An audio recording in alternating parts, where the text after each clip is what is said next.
In Washington, D.C., a keynote for the nation's celebration of Navy Day. Following announcement of the crushing defeat of the Japanese fleet in the Philippines, a grateful nation hails the ships, planes, men, and women of its Navy.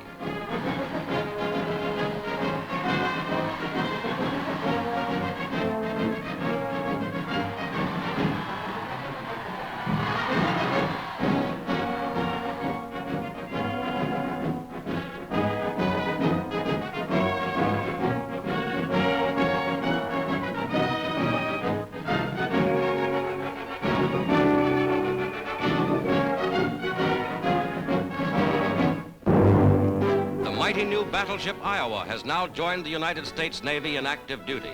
In pictures just released, made during the 45,000-ton warship's testing cruise, the Iowa's commander, Captain McCrae, orders her 9 16-inch guns to fire a mighty salvo.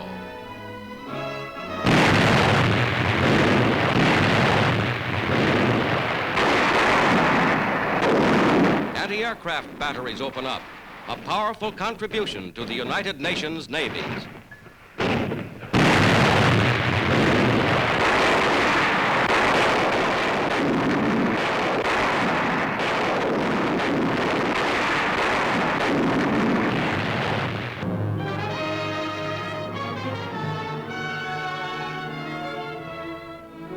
Mrs. Franklin D. Roosevelt is a guest at an exhibition of paintings by soldier artists in New York. Pictures made by officers and men in far-flung combat zones give vivid impressions of the global war. From the far north, Aleutian landscapes and air bases.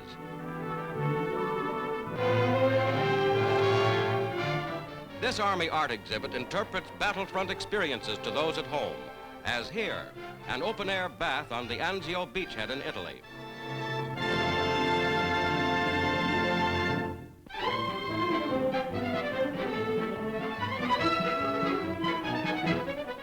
Homemaking classes for boys, an experiment in education, are added to the traditional curriculum in a Maryland elementary school.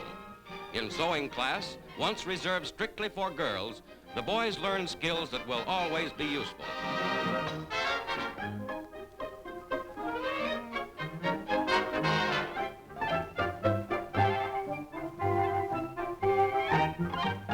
The boys study the fine art of cooking and do well at it too. 400 youngsters from 12 to 14 have already completed this course, and from now on, they'll feel at home in the kitchen.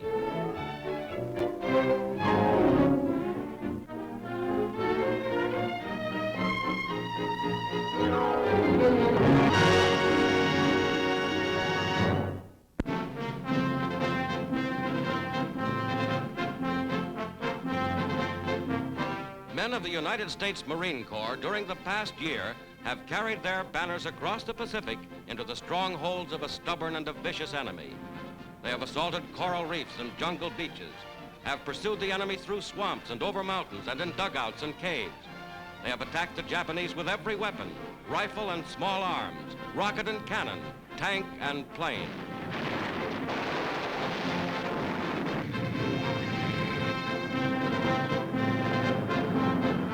They have stormed islands once considered invulnerable: Bougainville, Tarawa, Cape Gloucester, Kwajalein, Eniwetok, Saipan, Tinian, Guam, Palau.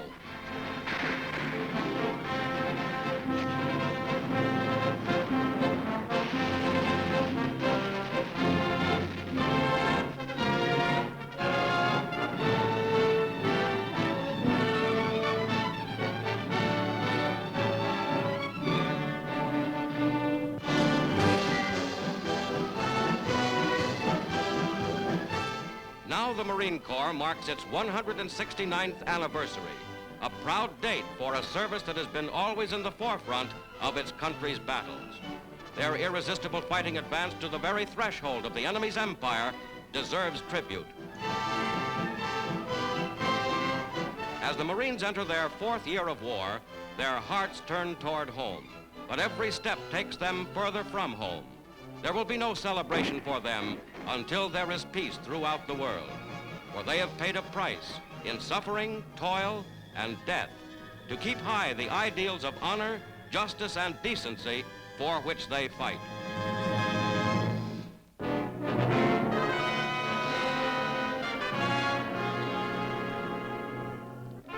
German occupation forces hurriedly quit the great Belgian city of Antwerp. Their retreat before the advancing Allies is impeded by Patriot sabotage of every kind, including transport. These scenes were filmed by concealed Patriot cameramen.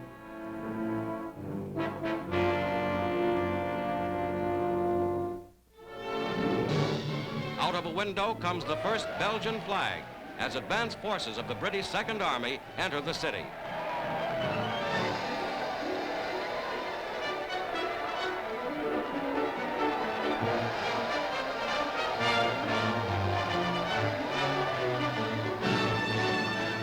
German prisoners are rounded up by Belgium's Patriot White Army, now out in the open after 4 years of underground resistance.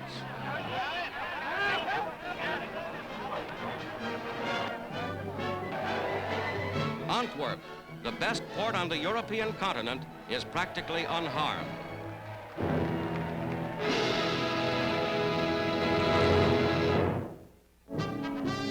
This is Aachen in the German homeland.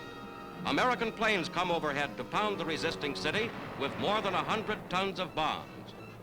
Inside this Nazi textile and coal center, astride the Allied path into the Rhine Valley, are 3,000 enemy troops.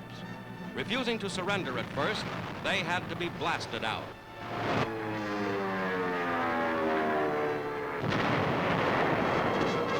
"200 guns joined the attack. For the first time in more than a century, a German city is under devastating siege.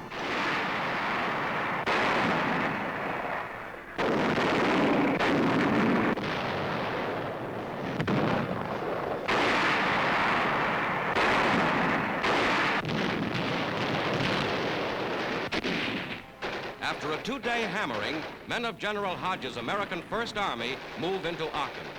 From street to street, from buildings, rubble heaps, sewers, the Germans continue the fight.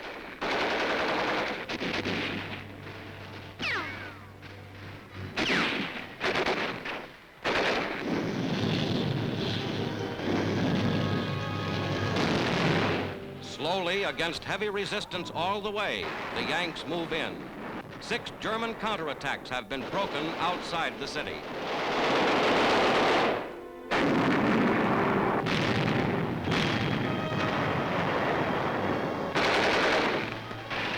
After 7 days of fighting, the city, with a peacetime population of 160,000, is now almost totally destroyed.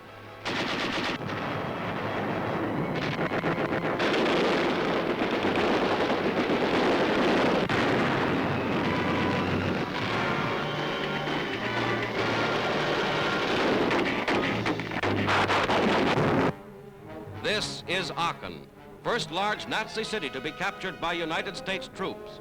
The first German surrender on German soil in 130 years. It will not be the last.